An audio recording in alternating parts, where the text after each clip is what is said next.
Po besoj që edhe te ke ndru? Jo, valla, në heq nuk e kam ndru.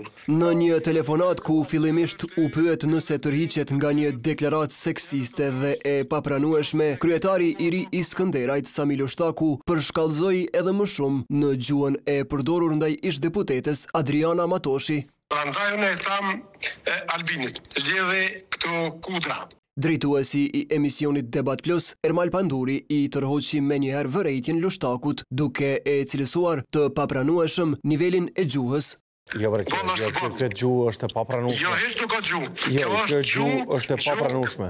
Por ky ishte vetëm vazhdim i një komunikimi me gjuhë përullëse e fyese që kishte nisur më herët ndërmjet Matoshit të LV-s dhe Lushtakut të PDK-s. Pasi tha se gjuha e egërsuar dhe stigmatizuese ndaj kundërshtarëve është ambientuar në kulturën e komunikimit politik, profesori Fadil Maloku e lidhi atë me blokadën dhe përpjekjet e palëve për lënien e fajit njëra tjetrës.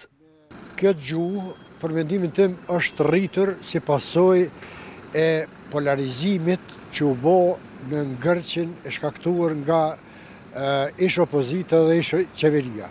Edhe kjo është ende aktuale edhe unë mendoj që në zgjedhjet e jashtëzakonshme që do të bëhen, kjo do të rritet edhe do ta shforcohet edhe gjuha.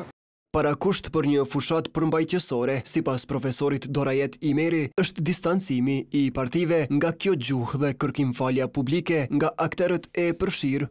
Aktualisht në skenën tonë politike është duke dominuar një gjuhë vërtet fyese dhe ofenduese.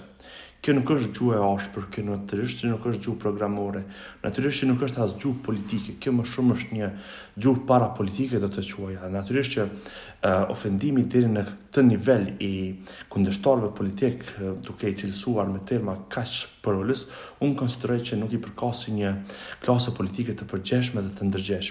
Këtë gjuhë ende pa nisur fushata për zgjedhjet e parakohshme parlamentare, profesori Maloku e lidhi edhe me mungesën e ofertës programore të partive.